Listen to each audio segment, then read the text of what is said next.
All right, deep divers, welcome back. Um, Today we're going on a bit of a journey. Ooh, a journey. Yeah, well, through excerpts from a book on biblical history, Okay. we're exploring these ideas of sin, sacrifice, and redemption. Wow, big topics. Yeah, really big ones. And don't worry, we're not here to preach, Right. not pushing any beliefs, just trying to uncover the historical and philosophical threads in these ancient texts. Yeah, and I think it's fascinating how these stories, even though they're from a religious text, have had this huge impact Yeah. on Western thought and art and literature. I mean, it goes way beyond just religious circles. Totally. Yeah. And even just from the chapter titles alone, this book looks like it just dives right in. Yeah. We've got After the Flood, a New Beginning, The Offering of Isaac, Test of Faith, When the World was Destroyed by Water. Oh, wow. It's like a historical thriller. It is. It really is. It's like these stories, they act as a mirror. They reflect the human condition. Okay. And they really make us think about those big questions, right? Our choices, our motivations, and maybe even our connection to something bigger than ourselves. All right, so let's unpack this thing. The book kicks off with Adam and Eve, of course. Right. But it adds this interesting twist to the whole consequences of sin thing. Okay. It suggests that eating from the tree of knowledge, it didn't just bring death to humans, but to animals, too. Yeah, that's a key theme throughout this whole book, this interconnectedness of all creation. Right. And when sin came in, it's like it shattered this harmony. It wasn't just humans dealing with the fallout. So it's not just about, like, our individual actions. It's Right. about the ripple effect it has on everything. Exactly. That's a powerful concept. Yeah. The book also brings up this idea of stagnating indolence, Okay. argues that humans were designed for work, not just idleness, Right. and real joy is found in meaningful activity. Interesting. So what do you make of that? Well, I think it kind of challenges our modern idea of happiness, doesn't it? Mm. You know, like it's all about leisure and self-indulgence and, right. But this concept goes way back, and it actually resonates a lot with modern discussions about purpose and fulfillment. Yeah. So many people are looking for meaning in their lives, Right. for that sense of value and contributing something. So maybe this ancient wisdom offers a new perspective. It makes you think about how we approach work and leisure these days, for sure. Now let's talk about Enoch. Okay. This guy who, according to the book, walked with God and was taken to heaven without dying. Wow. The book really emphasizes his focus on these eternal treasures.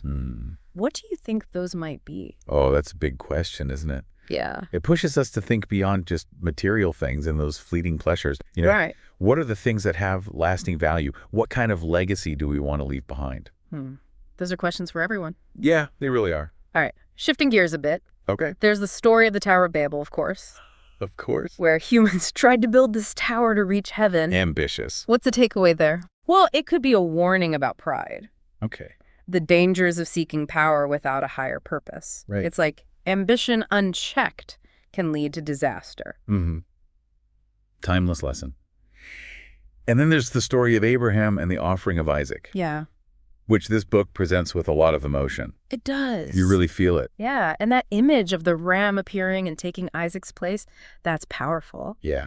The book connects that directly to the idea of Christ's sacrifice.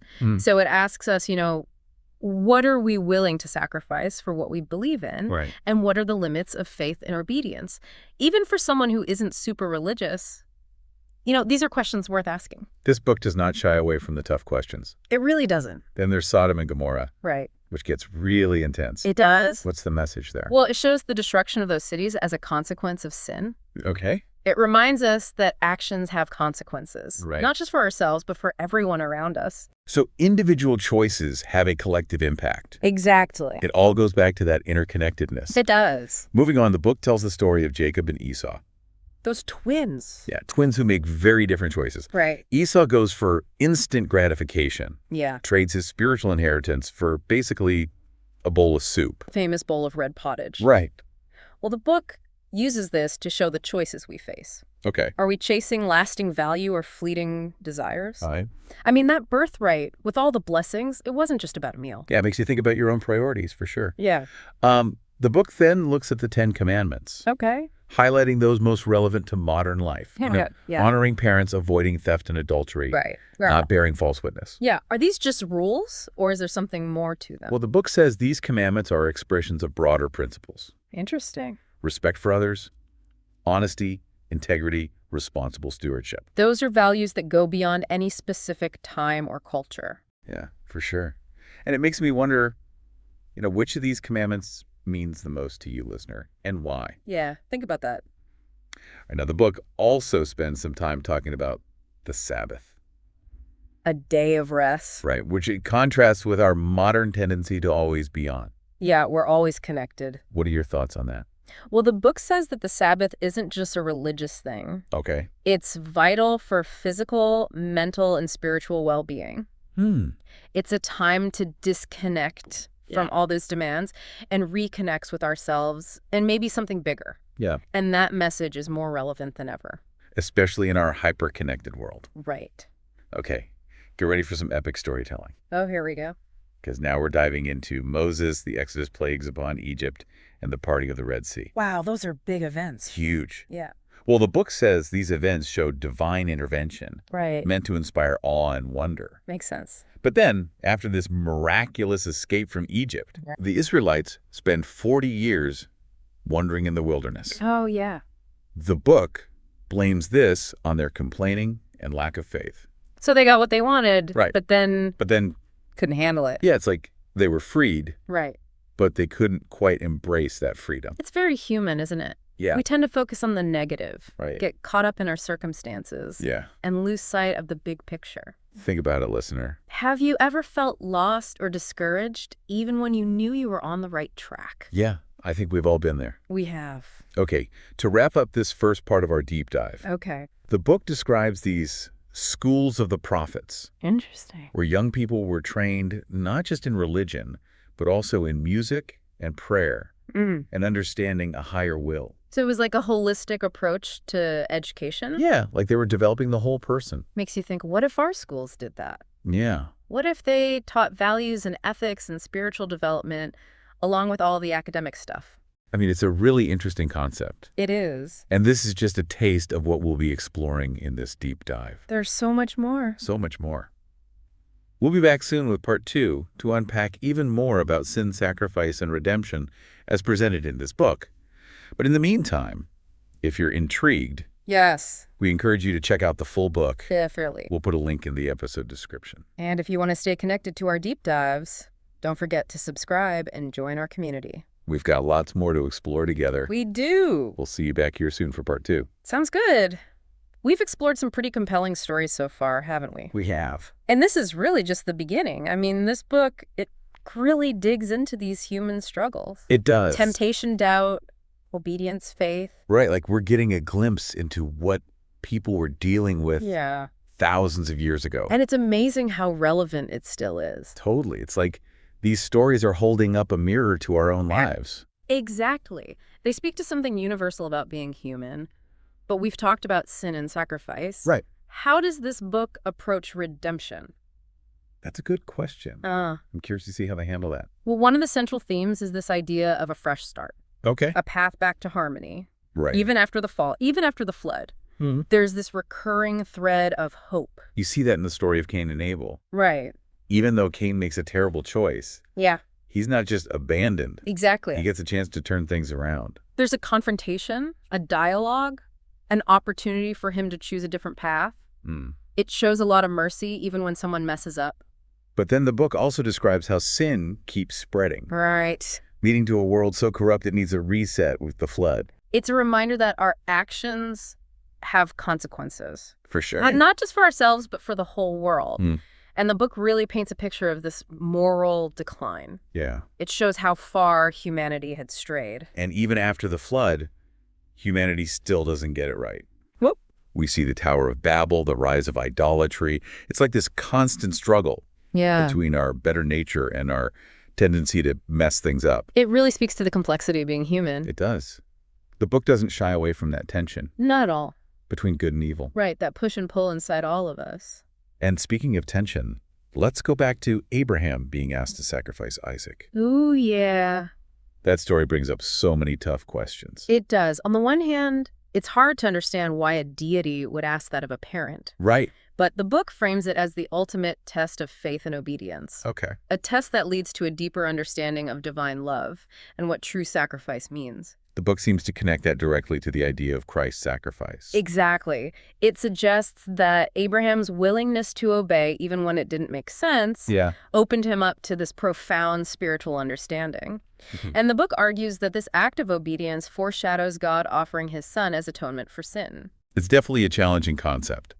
But let's switch gears for a minute and talk about Jacob and Esau. Okay, those tricky twins. Yeah, the book kind of paints Jacob as a schemer. He does some sneaky stuff. He tricks his brother out of his birthright, Right.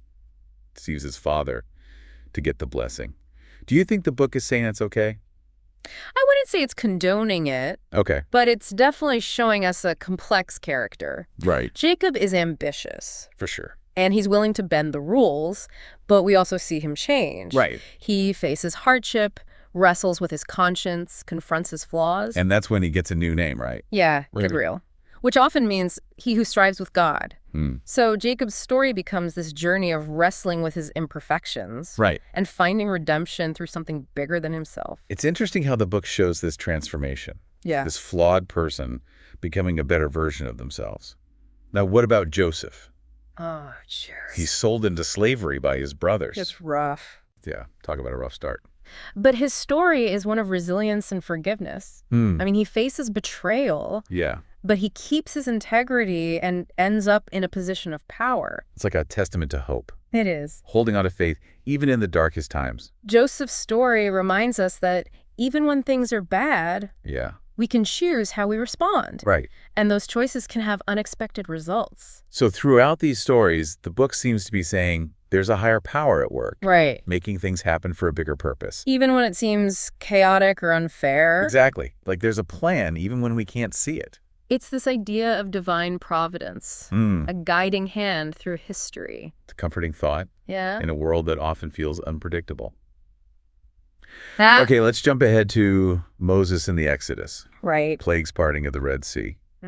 These are some dramatic events. They are. They're meant to be. Right. The book shows these events as demonstrations of power to make us feel awe and wonder, and to remind us that what we think is possible might be limited by our human understanding. But then after this amazing escape from slavery, Right. they spend 40 years wandering in the wilderness Yeah. because of their complaining and lack of faith. Yeah. It seems kind of ironic. It does. They're free, Yeah. but they can't quite handle it. Right. It shows how we can focus on what's missing, take things for granted. Yeah. The book suggests that those wanderings were a test, Okay. a time to learn trust and develop resilience Right. before they could reach the promised land. It's like a metaphor for our own journeys. It is. Even when we achieve something big, Yeah. there are still lessons to learn. Obstacles to overcome. Exactly. Growth and transformation never really stop. And it's in the wilderness that Moses receives the 10 Commandments. Right, those foundational laws. Yeah, the book presents those as the basis for a just and righteous society. And not just as religious rules, Right. but guidelines for living well. Right. Having good relationships with God and each other. The book emphasizes that these are timeless, Yeah. relevant across cultures throughout history. They cover a lot of ground. They do. From honoring your parents to respecting life, being honest, not Well, stealing. like a moral compass. It is, but one that stands out is the Sabbath. Okay, a day of rest. Right. Why do you think that's included with these fundamental principles? That's a good question. It's not about doing or not doing something specific. Right. It's about making space for rest. And renewal. The book says it's essential, not just a ritual. Especially in our world today, Yeah. where we're constantly bombarded with stuff. That message of rest is so important. Yeah, Okay, we've covered a lot in this second part. we have, and we're still just scratching the surface of this book. There's so much more to explore. If you're enjoying this discussion, you should subscribe to our channel. Yeah, We love diving into topics like this, we do. and we'd love for you to join our community of curious minds. We'll be back soon with part 3. To continue our journey through these ancient stories and uncover even more insights about sin sacrifice and redemption. Welcome back, deep divers. Yeah. We're wrapping up our exploration of this book. And wow, my mind is just buzzing with all these connections. It really is amazing how these stories, even though they're so old, still resonate today. Right. They speak to those universal questions, human nature, morality, Wow. the search for meaning. Yeah, exactly. It's like we're getting a glimpse into human experience across time. And what I find really inspiring is how they show people facing these real challenges: doubt, temptation, fear, failure. Yeah. But they find ways to overcome them. They do, and it reminds us that we're not alone in those struggles. Others have faced similar things and found a way through, often through faith and resilience. One thing that really stuck with me was this emphasis on education. Oh, yeah. The book talks about these schools of the prophets, Right. where they trained young people, not just in religious doctrine, but also music and prayer Interesting. and understanding a higher will. It's a very holistic approach. Yeah. The book seems to be saying that education should nourish the whole person, Right. not just the intellect, Right. but also the spirit and character. It makes you wonder, what if our schools were more like that? It does. Imagine an education that prioritizes values, ethics, spiritual development. Along with all the academic knowledge. Right. It's a really compelling vision. It is. The book challenges us to rethink what a truly transformative education could be. One that prepares you not just for a career, but for a life of meaning, Right. contribution, connection to something bigger.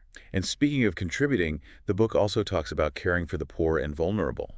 Yeah, it outlines these principles about lending without interest, releasing debts, offering refuge to those in need. It's fascinating how these ancient teachings line up with modern ideas of social justice and equality. It is. The book imagines a society where everyone's needs are met. And resources are shared to benefit the whole community. It's a radical idea even today. It asks us to rethink our relationship with wealth and to put the well-being of others first, Yeah. especially most vulnerable. It's a call to move beyond just looking out for ourselves Yeah. and embrace a more compassionate and equitable approach. So we've covered a lot: sin, sacrifice, redemption, education, social justice. It's a lot. But if I had to sum up the core message of this book, Okay. I'd say it's this. Even when things seem hopeless, even when we make bad choices, there's a higher purpose at work. That's powerful. It is. The book doesn't sugarcoat human fallibility, Right. but it ultimately offers hope Yeah. and reminds us that we're part of a bigger story. A story guided by something beyond what we can grasp. A reminder that even in darkness and despair, there's light shining through, And that light is guiding us toward a greater purpose. rooted in love, compassion, and justice. So as we wrap up this deep dive, what are your final thoughts for our listeners? I hope they walk away with a sense of wonder, a desire to keep exploring these stories, and to discover the wisdom they hold. If you're intrigued by this conversation, I highly recommend checking out the full book. We'll have a link in the episode description. And if you want to keep exploring these big questions with us, hit that subscribe button. And join our community of deep divers. We have so many fascinating topics to explore together. But for now, we leave you with this. If you could ask the author of this book one question about sin, sacrifice, or redemption, what would it be? Let that thought linger as you continue your own journey of discovery. Thanks for diving deep with us.